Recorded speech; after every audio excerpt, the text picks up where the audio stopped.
बिस्मिल्लाहिर्रहमानिर्रहीम। अस्सलाम वालेकुम जी, मैं नजमुल हसन बाजवा हूं। नाज़रीन कराम, पाकिस्तान तहरीक इंसाफ ने हिकमत अमली तब्दील कर दी है। अब प्रेस कॉन्फ्रेंस का जवाब प्रेस कॉन्फ्रेंस से देने का सिलसिला शुरू कर दिया गया है।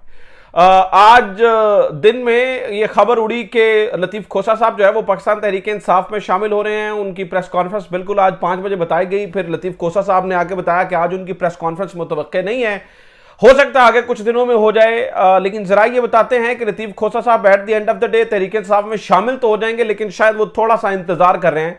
लेकिन हाँ, वो कन्विंस्ड जरूर हैं कि तहरीक इंसाफ और इमरान खान ही वाहिद ऐसी जो है ना, वो इमरान खान वाहिद ऐसे लीडर हैं जो इस वक्त जमहूरियत की असल रूह को समझ रहे हैं, और तहरीक इंसाफ ही वो वाहिद जमात है जो जमहूरियत की बात कर रही है।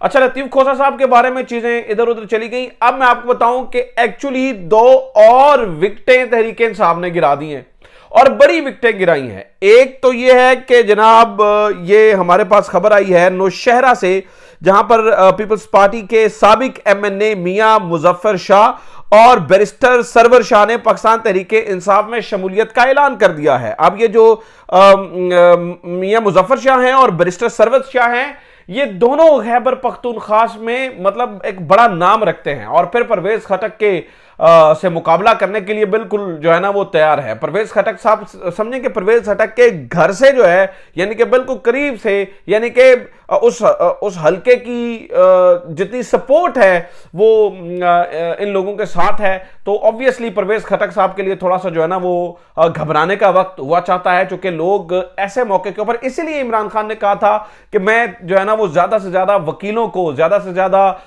जो है ना वो लॉयर्स को टिकट्स देना चाहता हूं, ताकि फिर वो चूंकि थोड़े से फियरलेस होते हैं तो वो ज्यादा बड़ी तादाद में आते हैं। बात सिर्फ यहां तक खत्म नहीं हुई, एक और भी बहुत बड़ा नाम तहरीक इंसाफ के अंदर शामिल होने की बातें चल रही हैं, क्योंकि कुछ ट्वीट्स भी चल रहे हैं, कुछ ट्वीट्स भी उन्होंने किए।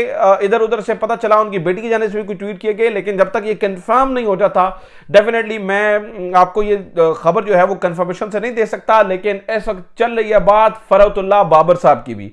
फरहतुल्लाह बाबर के बारे में भी चांसेस हैं, और ऐन मुमकिन है कि वो पाकिस्तान तहरीक इंसाफ के अंदर शामिल हो जाए। फरहतुल्लाह बाबर साहब, आपको मतलब ये मालूम ही है कि वो पाकिस्तान पीपल्स पार्टी का बहुत बड़ा नाम है। फरहतुल्लाह बाबर, उनके बारे में भी ये बातें गर्दिश कर रही हैं। अनटिल अनलेस उनकी प्रेस कॉन्फ्रेंस नहीं हो जाती, तो तब तक हम ये नहीं कह सकते कि जो है ना उनका क्या इरादा है। लेकिन इस वक्त तक की इतलात ये है कि वो तहरीक इंसाफ के अंदर शामिल होने का इरादा रखते हैं। एक और खबर सुन लीजिए। वो खबर नाज़रीन कराम पाकिस्तान तहरीक इंसाफ की हिकमत अमली से रिलेटेड है। पाकिस्तान तहरीक इंसाफ ने अब अपनी हिकमत अमली मुकम्मल चेंज कर दी है, और वो कुछ इस तरह से कि एक तो पॉलिटिक्स की जाए एग्रेसिवली। इस वक्त तक तहरीक इंसाफ आपको डिफेंसिव मोड में नजर आती है। आपको नजर आता है कि तहरीक इंसाफ के कुछ लोग जो हैं वो या छुपे हुए हैं या इधर उधर हैं, मतलब बड़े डिफेंसिव मोड के अंदर जो है वो अपनी सियासत करते हुए नजर आते हैं, सियासत करते हुए दिखाई देते हैं। अब इसको 5वें गियर में ले जाने का इरादा है। वो किस तरह से? एक तो यह है कि जब भी वर्कर्स कन्वेंशन किए जाते हैं या जलसों का एहतमाम किया जाता है, तो चूंकि वर्कर्स कन्वेंशन के अंदर पुलिस का वहां पर आना, वहां पर सामान उखाड़ना, वहां पर जो है ना वो लोगों को तितर बितर करना बड़ा आसान होता है, इसलिए पुलिस जो है ना वो यहां पर हमें कामयाब होती हुई भी नजर आती है। लेकिन अगर ये किया जाए, अगर ये कर दिया जाए कि किसी तरीके से जलसों को बड़ा किया जाए, यानी कि अगर पुलिस से मुकाबला करना है तो फिर बड़ी तादाद के अंदर लोग आए, तो फिर ऑब्वियसली मुश्किल हो जाएगा पुलिस के लिए उन लोगों को वहां से उठाना। तो तहरीक इंसाफ ने जो हिकमत अमली अपनाई है वो ये करने जा रहे हैं कि अब बड़े बड़े जलसे आपको नजर आएंगे, बड़े बड़े जलसे होते हुए नजर आएंगे, और लोग जो हैं वो आपको जलसों के अंदर इस तरह से जो है ना वो नजर आएंगे। इसके अलावा नाज़रीन कराम, एक खबर ये भी है कि अहमद नूरानी साहब की एक तस्वीर बड़ी वायरल हो रही है। अहमद नूरानी साहब की तस्वीर के ऊपर जो है ना वो काफी शोशा मचा हुआ है। बहुत सारे लोग जो है ना वो तनकीद कर रहे हैं। वो जूसेस की एक स्टॉल है, उसके ऊपर खड़े होकर जूस पैक कर रहे हैं।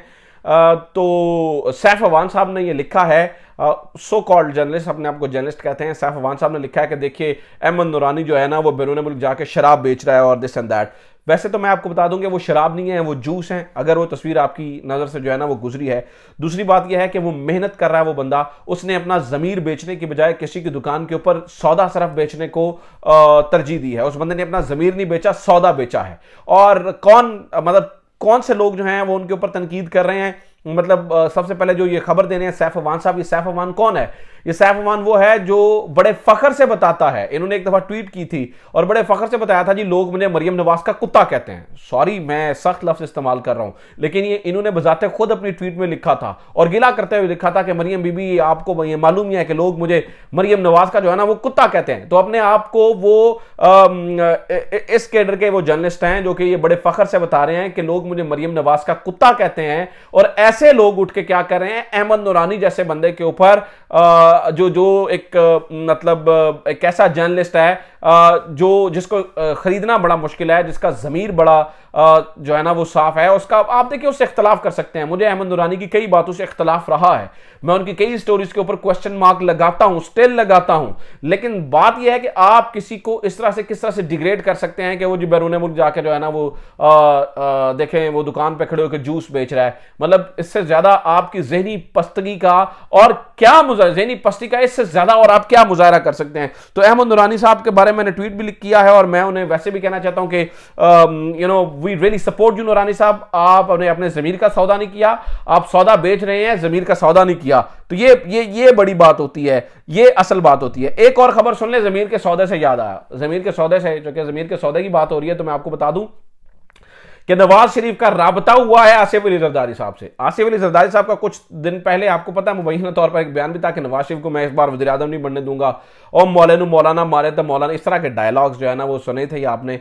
अब जनाब खबर आई है कि जनाब नवाज शरीफ साहब एक्टिव हुए हैं और नवाज शरीफ साहब ने आसिफ जरदारी साहब से भी रब्ता किया है। मुत्तहिदा का वफ्द भी जो है ना वो लाहौर में पहुंच रहा है और वो भी नवाज शरीफ साहब से जो है ना वो मुलाकात करने के लिए जा रहा है और नवाज शरीफ साहब से जो है ना वो मुलाकात होगी।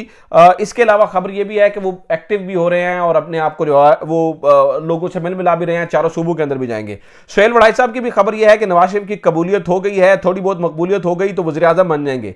यहां सिर्फ मकबूल होना जरूरी नहीं, काबिल कबूल होना भी जरूरी है। तो मैं ये बता दूं ये बारीक वारदातें हैं, बारीक वारदातों से आपने बड़ी एहतियात करना है, बड़ी तवज्जो करनी है, क्योंकि जहन साजी की जा रही है कि शायद नवाज शरीफ साहब वज़ीर आज़म बन जाएंगे और इमरान खान का तो कहानी खत्म होगी और फलां हो गया। ये सिर्फ और सिर्फ जहन साजी करने की कोशिश की जा रही है, इसमें किसी किस्म की कोई हकीकत नहीं है। ये बारीक वारदात से जो है ना वो आपने थोड़ा सा बच के रहना है। बारीक वारदात जो है वो तहरीक इंसाफ के सपोर्टर्स को, वोटर्स को डीमोरलाइज करने के लिए है, डीमोरलाइज करने के लिए ये सारी चीजें जो है ना वो की जा रही हैं। तो ये अब तक की खबरें नाज़रीन किराम, उम्मीद करता हूँ ये वीडियो आपके लिए इन्फॉर्मेटिव रही होगी और अगर आपको ये वीडियो अच्छी लगी है चैनल सब्सक्राइब करें, फेसबुक पेज पे देख रहे हैं तो इसको फॉलो जरूर करें। अपना ख्याल रखिए, खुदा हाफिज़, पाकिस्तान जिंदाबाद।